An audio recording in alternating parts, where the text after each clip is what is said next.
ስደተኛ ነበረች። የጠላት ዘር፣ ምንም የሌላት መበለት። በቤተልሔም ማንም ያስተዋላት አልነበረም። ነገር ግን በዚህ ከባድ ጊዜ የወሰነችው ውሳኔ ነገሮችን ሁሉ ለወጠ። ወደምትሄጂበት እሄዳለሁ፣ ህዝቦችሽ ህዝቤ ይሆናሉ። ይህ የሩት ታሪክ ነው።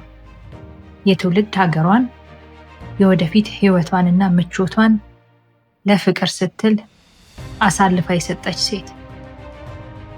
እንደተቸገረ በሜዳ ውስጥ የተረፈ እህል ሰበሰበች። በአንድ ሌሊት ወደ አንድ ኃያል ሰው ቀረበች። ያላትን ሁሉ በተነች። በዚህ ሁሉ ውስጥ ግን እግዚአብሔር ምን እያደረገ እንደነበረ አታውቅም ነበር። እስከ መጨረሻው ድረስ ከኛ ጋር ቆዩ። ታማኝነቷ ወደ ንጉሥ ዳዊትና ወደ አምላካችን ኢየሱስ ክርስቶስ በሚመራ የደም ሐረግ ውስጥ አስገባት። ይህ ታሪክ ስለ ታማኝነት፣ ስለ ደግነትና ስለ ትናንሽ ውሳኔዎች ያለውትን አመለካከት ይለውጣል። ከወደዱት እባክዎን ላይክ፣ ሼር እና ሰብስክራይብ ያድርጉ። ከረጅም ጊዜ በፊት ለእስራኤል አስቸጋሪ በሆነ ወቅት በምድሪቱ ረሃብ ነበር። የቤተልሔም እርሻዎች ወደ ደረቅ መሬት ተለወጡ። ብዙ ሰዎች ተራቡ። በህይወት ለመቆየት በቂ ምግብ አልነበረም። አቤሜሌክ የተባለ አንድ ሰው ሚስቱን ኑኃሚንንና ሁለቱን ልጆቹን መሐሎንን እና ኬሊዮንን አያቸው። ሞዓብ ምግብ አለው፣ ልጆቼ በራብ ከመሞታቸው በፊት ጠላቶቼን ምግብ እለምናለሁ። ዛሬ ማታ ወደ ሞዓብ እንሄዳለን። ስለዚህ ወደ ሞዓብ ሄዱ። ሞዓብ ግን አቤሜሌክን ከሞት አላስጣለውም ነበር። ኑኃሚን ስለ ባሏ ሞት አለቀሰች። ከአባቶቹ ምድር ርቆ በባዕድ አገር ቀበረችው። 2 ወንዶች ልጆቿ ነበሩ። ከጊዜ በኋላ መሐሎን ሞዓባዊቷን ሩትን አገባ። ኬሊዮን ደግሞ ኦርፋ የምትባል ሴት አገባ። ለ10 ዓመታት ህይወት በዚህ መልኩ አለፈ። ጠረጴዛው እንደገና በበረከት ሞላ። ሩት የኑኃሚንን ዳቦ አሰራር ተማረች። መሐሎን ይዘፍን ነበር። ኑኃሚንም እየሰማች አይኖቿን ጨፍና ፈገግ ትል ነበር። ኦርፋ ደግሞ የመንደሯን ታሪኮች እያነሳች ታስቃቸዋለች። ደስተኛ ቤተሰብ ነበሩ። ከዚያ በኋላ መሐሎን ሞተ። ከዚያም ኬሊዮን ሞተ። ሐዘን ከበደኝ፣ ብቻዬን ቀረሁ። ብቸኛ 3 መበለቶች ያለ ባል ያለ ልጅ ቀሩ። ጠባቂም ሆነ ተንከባካቢ የሌላቸው ሆኑ። ሩት ለኑኃሚን ውሃ መጣችላት። ኦርፋ ከባዶቹን ሌሊቶች የኑኃሚንን እጅ ይዛ ታሳልፍ ነበር። አብረው የመከራቸውን ጊዜ ለማለፍ ሞከሩ። ከጊዜ በኋላ ከቤተልሔም ዜና መጣ። እግዚአብሔር ቤተልሔምን እንደገና ባርኳል። ወደ አገሬ የመመለሻ ጊዜው አሁን ነው። 3ቱ መበለቶች ወደ ይሁዳ መንገድ ጀመሩ። ኑኃሚን ግን ቆመች። ፊቷን ወደ 2ቱ ወጣት ሴቶች አዞረች። ሞዓባውያን ናቸው። ሞዓብም የእስራኤል ጠላት ነበረ። ለዘመናት 2ቱ ህዝቦች በጦርነት ላይ ነበሩ። ሩትና ኦርፋ ኑኃሚንን ወደ ቤተልሔም ቢከተሏት ስደተኞች ብቻ አይሆኑም፣ እነሱን በሚጠሉ ሰዎች መካከል የሚኖሩ ጠላቶች ይሆናሉ፣ መበለቶችም ይሆናሉ። በእነዚያ ጊዜያት ባል የሌላት ሴት ብቻዋን የመኖር ተስፋ አልነበራትም። ተስፋዋ እንደገና ማግባት ብቻ ነበር። ሩትና ኦርፋ ወጣቶች ናቸው። ወደ ሞዓብ ቢመለሱ አዲስ ባሎችን ማግኘትና አዲስ ህይወት መጀመር ይችላሉ። በእስራኤል ውስጥ ግን ጥቂት ወንዶች ብቻ ሞዓባዊት ሴትን ያገባሉ። ኑዓሚን እነዚህን ሴቶች ትወዳቸዋለች። ስለምትወዳቸውም ወደ ሕዝባቸው እንዲመለሱ ማድረግ ነበረባት። ልጆቼ ሆይ ወደ ቤታችሁ ተመለሱ፣ ወደ እናቶቻችሁ ተመለሱ። እግዚአብሔር ሁለታችሁንም በአዲሱ ባለቤቶቻችሁ ቤት እረፍት ይስጣችሁ። ሩትና ኦርፋ አለቀሱ፣ ትተዋት ግን አልሄዱም። ኑዓሚን እንዲመለሱ ለመነቻቸው። የእግዚአብሔር እጅ በእኔ ላይ ወጥቷል፣ ከእኔ ጋር ለምን ትሰቃያላችሁ? ኦርፋ አዳመጠቻት። ወደ የወደፊት ዘመኗ ተመለከተች። ኑዓሚንን ደህና ሁኚ ብላ ሳመቻት። ኦርፋ ወደ ሞዓብ ተመለሰች። ኑዓሚን ወደ ሩት ዞረች። እነሆ እህትሽ ወደ ሕዝቦቿና ወደ አማልክቶቿ ተመልሳለች፣ ከእርሷ ጋር ሂጂ። ሩት ግን አልተንቀሳቀሰችም። የኑዓሚንን እጅ ያዘች። እንድተውሽ አትጠይቂኝ፣ የምትሄጂበት እሄዳለሁ፣ የምትኖሪበት እኖራለሁ። ሕዝብሽ ሕዝቤ፣ አምላክሽም አምላኬ ይሆናል። የትም ብትሞቺ በዚያ እሞታለሁ፣ በዚያም እቀበራለሁ። ሩት ሁሉንም ነገር ለአማቷ ስትል ተወች። ይህ የሞኞች ውሳኔ ይመስላል። ሩት ግን በዚያ መልኩ አላየችውም።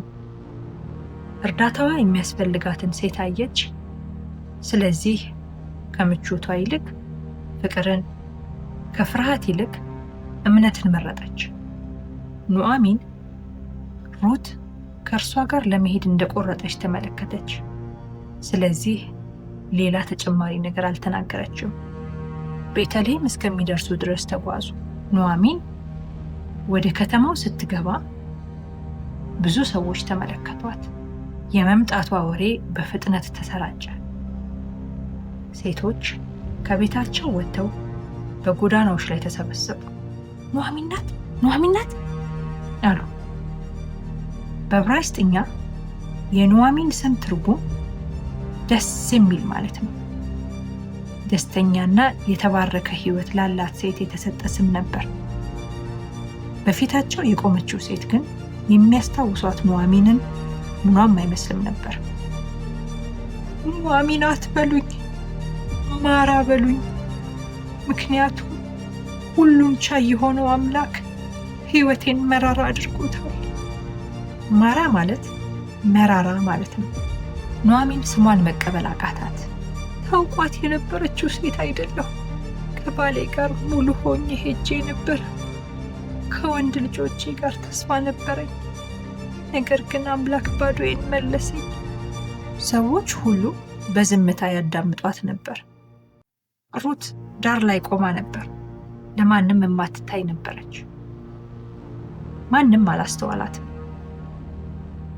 ማንም እንኳን ደህና መጣሽ አላላትም። አንድ ሞዓባዊት ሴት ነበረች። ከኑዓሚን አጠገብ በጸጥታ ቆመች። ዝም ብላ ቆየች። የገብስ መኸር መጀመሪያ ላይ ነበር የደረሱት። ከዓመታት ረሃብ በኋላ እርሻዎቹ በሰብል ተሞልተዋል። ምግብ እያደገ ነበር። ሕይወት ወደ ቀድሞው እየተመለሰ ነበር። ኑዓሚን ግን ይሄ ገና አልታያትም ነበር። ሩትና ኑዓሚን ገንዘብ፣ መሬት፣ የሚንከባከባቸውም ሰው አልነበራቸውም። ምግብ ፈልገው ካላገኙ ይራቡ ነበር። ነገር ግን በእስራኤል ድሆችን ከረሃብ የሚጠብቅ ሕግ ነበር። ገበሬዎች እርሻቸውን ሲሰበስቡ ሁሉንም እህል ጨርሰው አያጭዱም ነበር። ጥቂት ጥቂት በማሳው ላይ ይተዉ ነበር። ይህ የተረፈው እህል ለመበለቶች፣ ለወላጅ አልባ ልጆችና ለስደተኞች ይሆን ነበር። ቃርሚያ ተብሎ ይጠራ ነበር። ከባድና ዝቅ ብለው የሚሰሩት ስራ ነበር። ወደ እርሻ ሄጄ የተረፈውን እህል ልልቀም? ምናልባት አንድ ደግ ሰው ከእርሻው እንድሰበስብ ይፈቅድልኝ ይሆናል። ኑዓሚን አሁንም በሐዘን ተውጣ ራሷን ነቀነቀች። ልጄ ሂጂ። ስለዚህ ሩት ብቻዋን ወጣች። እንግዳ መበለት፣ ምንም አይነት ጥበቃ የሌላት ሴት። እናም መስራት የምትችልበትን እርሻ መፈለግ ጀመረች። ቅዱስ ቃሉ አንድ ወሳኝ ነገር ያስታውሰናል። እየቀረበች ስትሄድ ቦዔዝ የተባለ ሰው ንብረት ወደ ሆነው እርሻ ቦታ ደረሰች። እንደ ዕድል ይመስላል አጋጣሚ አልነበረም። ቦዔዝ የኑዓሚን የሞተባት ባል የአቤሜሌክ ዘመድ ነበር። ሀብታም ሰው፣ በቤተልሔም የተከበረና ብርቱ ሰው ነበር። በዚያን ቀን ጠዋት ቦዔዝ ወደ እርሻው መከሩን ለማየት ወጣ።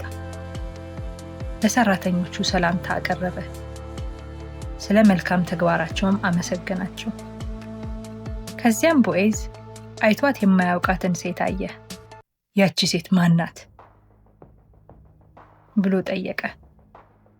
አገልጋዩም መለሰ፣ እሷ ከኑዓሚን ጋር የመጣችው ሞዓባዊት ሴት ናት አለ። ለመቃረም ፈቃድ ጠየቀች። ከማለዳ ጀምሮ እረፍት ሳታገኝ ስትሰራ ቆይታለች። ቦዔዝ ተመለከታት። ወደ ሩት ሄደ። ቀና አለች። የእርሻው ባለቤት ከፊት ለፊቷ ቆሞ አየች። ልጄ ሆይ ስሚኝ፣ ወደ ሌላ እርሻ አትሂጂ። እዚህ ከሰራተኞቼ ጋር ሁኚ። ወጣቶቹ እንዳያስቸግሩሽ ነግሬያቸዋለሁ። ውሃ ሲጠማሽ አገልጋዮቼ ከቀዱት ውሃ ጠጪ። ምን እየተፈጠረ እንደሆነ መረዳት አልቻለችም።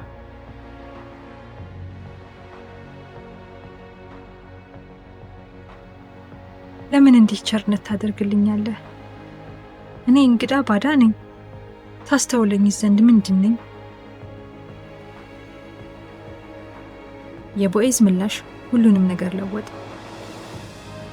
ስለ አንቺ ሰምቻለሁ። ባልሽ ከሞተ በኋላ ለአማትሽ ምን እንዳደረግሽ አውቃለሁ። አባትሽንና እናትሽን ትተሽ ትውልድ ሀገርሽን ጥለሽ በማታውቂያቸው ሰዎች መካከል ለመኖር መጣሽ። ላደረግሽው ነገር እግዚአብሔር ዋጋሽን ይክፈልሽ። ከክንፎቹ በታች ለመሸሸግ ከመጣሽበት ከእስራኤል አምላክ ከእግዚአብሔር ሙሉ በረከትን አግኝ። እነዚህን ቃላት አስታውሱ ይደርሳሉ።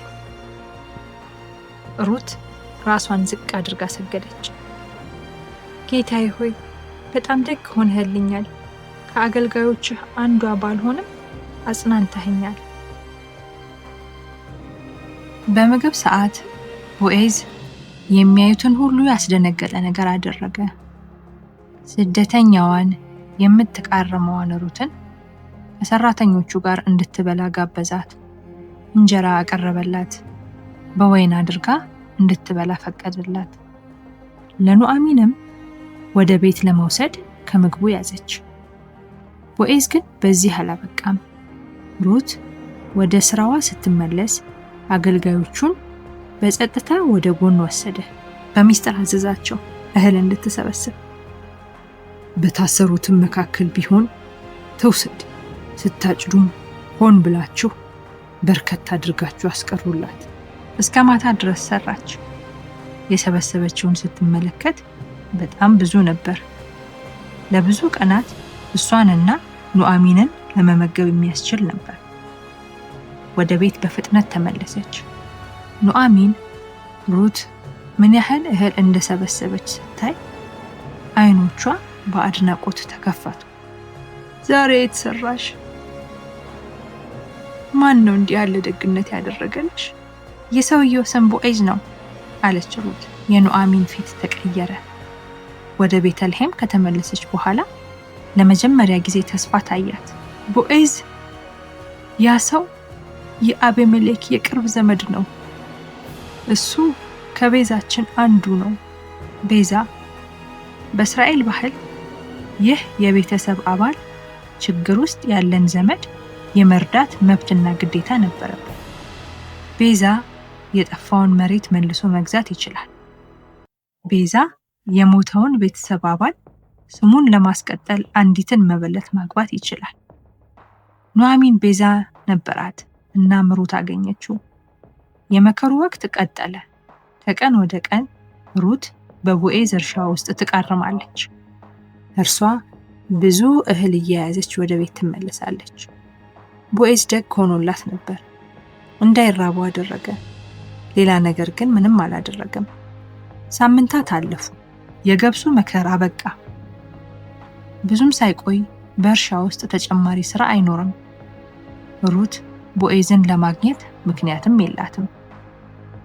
ኑኃሚን ምን ማድረግ እንዳለባት እያሰበች ነበር። በመጨረሻም ሩትን እንዲህ አለቻት፣ ልጄ፣ ለአንቺ ማረፊያ የማገኝበት ጊዜው አሁን ነው። ቦዔዝ ቤዛችን ነው። ዛሬ ማታ አውድማው ላይ ይሆናል። አንድ ሐሳብ አለኝ። ኑኃሚን ለሩት ምን ማድረግ እንዳለባት በቅደም ተከተል ነገረቻት። ድፍረት የሚጠይቅና አደገኛ ተግባር ነበር። በእነዚያ ጊዜያት አንዲት ሴት ይሄንን ጥያቄ የምታቀርብበት መንገድ ነበር። ይሄ ብቸኛው ዕድልሽ ነው። ፈቃደኛ ነሽ? ሩት ኑኃሚንን ተመለከተች። እኔ የምትይውን ሁሉ አደርጋለሁ፣ ሩት መለሰች። ሩት ከዚያ ፊቷን ታጠበች፣ ቅባት ተቀባች፣ ምርጥ ልብሷን ለበሰች። የምትቃረም ሴት ልብስ ሳይሆን ለመመረጥ የምትፈልግ ሴት ልብስ። መሸትሸት ሲል ወደምትቃረምበት አውድማ ሄደች። ጨለም ያለ ስፍራ ላይ ሆና ቦዔዝ እስኪመጣ ጠበቀች። ቦዔዝ ከሰራተኞቹ ጋር ሲበላና ሲጠጣ ተመለከተች። በዕለቱ ምክንያት ሲደሰት አየችው። ጨርሶም የእህል ክምር ላይ ለመተኛት ሲዘጋጅ ተመለከተችው። ከዚያም ጥቂት ቆየች። አካባቢው ጸጥ አለ። እሳቱ እየጠፋ ሄደ። ሌሎች ሰራተኞች ተኙ። ሩት ቀስ ብላ ተጠጋች።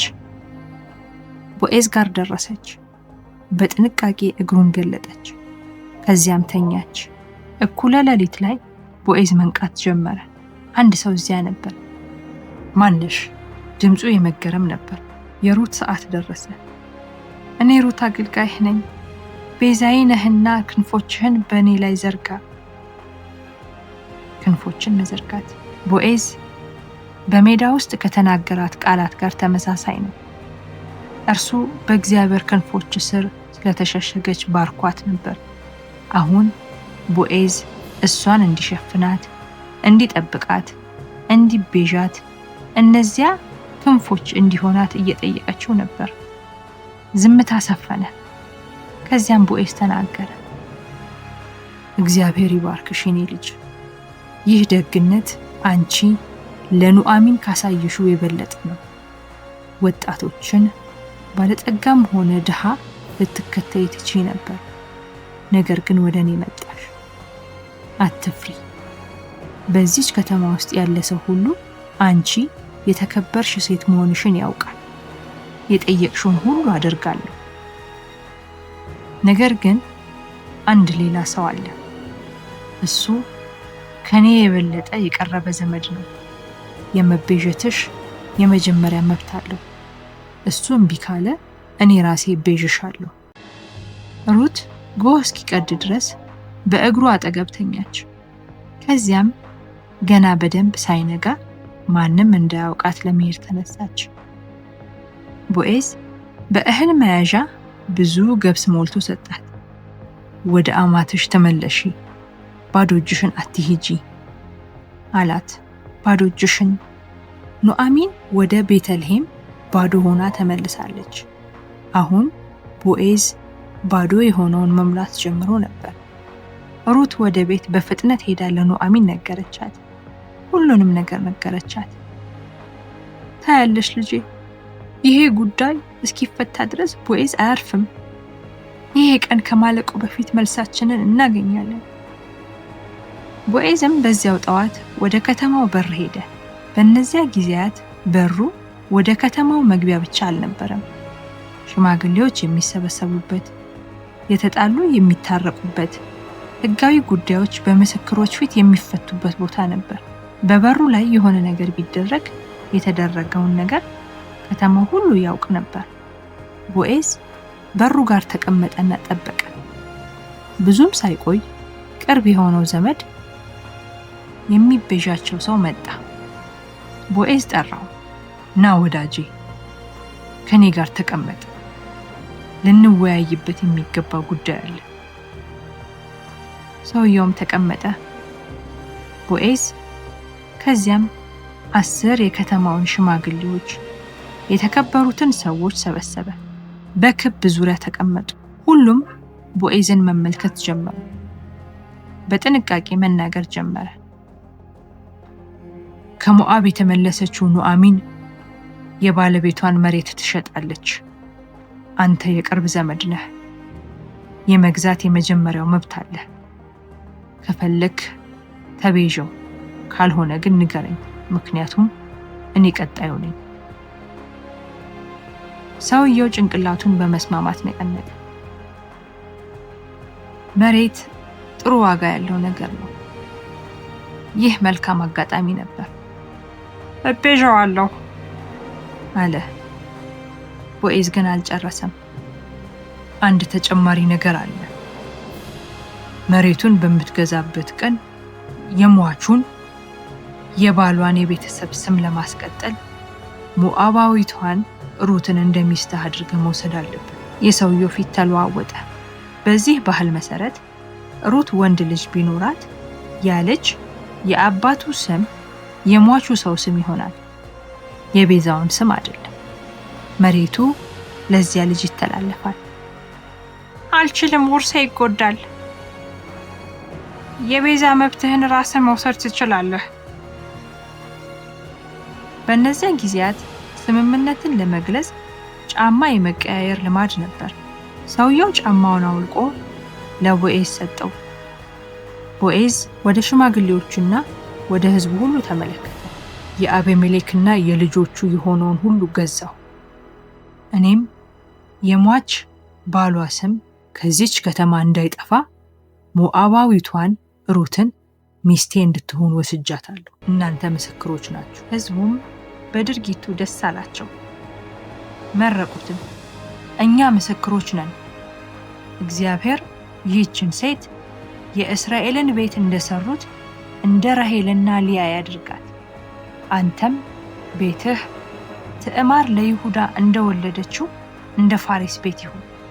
ራሔል፣ ሊያ፣ ትዕማር እነዚህ የእስራኤል እናቶች ነበሩ።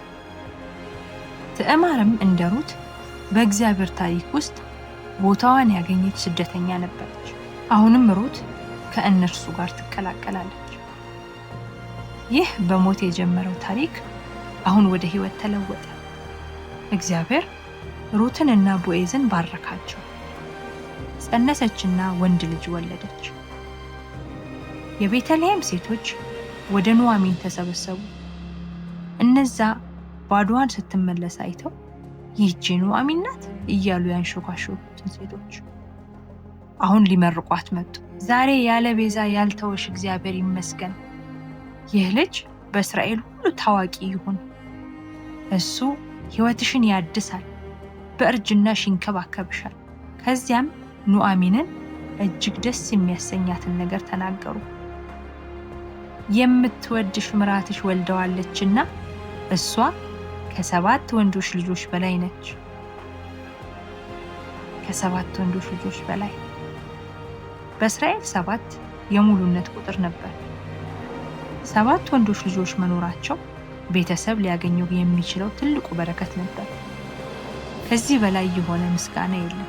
ሩት ሞዓባዊት፣ ስደተኛ፣ ከጠላት ሀገር የመጣች ሴት፣ በአንድ ወቅት በዚች ከተማ ውስጥ የማትታይ ሴት ነበረች። ኑዓሚን እጆቿን ዘርግታ ሕፃኑን ወስዳ ወደ ደረቷ አቀፈችው።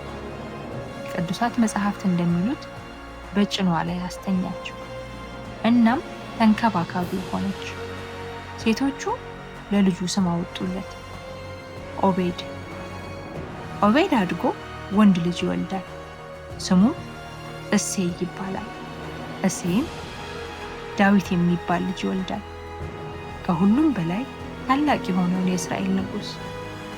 ነገር ግን በዚያ ዕለት ማንም ምንም የሚያውቀው ነገር አልነበረም። የሚያውቁት ባዶነት ወደ ሙላት መቀየሩን ብቻ ነው። ከዳዊት ዘርም ኢየሱስ የዓለም አዳኝ መሲሁ ተወለደ። እግዚአብሔር አንዲት ሞዓባዊት መበለት በልጁ የደም ዘር ውስጥ አስገባ። ነገር ግን ሩት ይህንን በፍጹም አታውቅም ነበር።